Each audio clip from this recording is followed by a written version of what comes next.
Hello, my name's William Hugh. I'm a Welsh learner, and to that effect I'll be checking out a different Welsh word every day.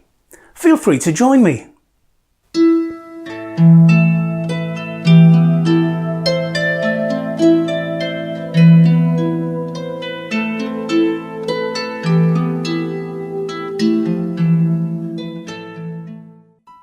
And today's word is gardd, which means garden.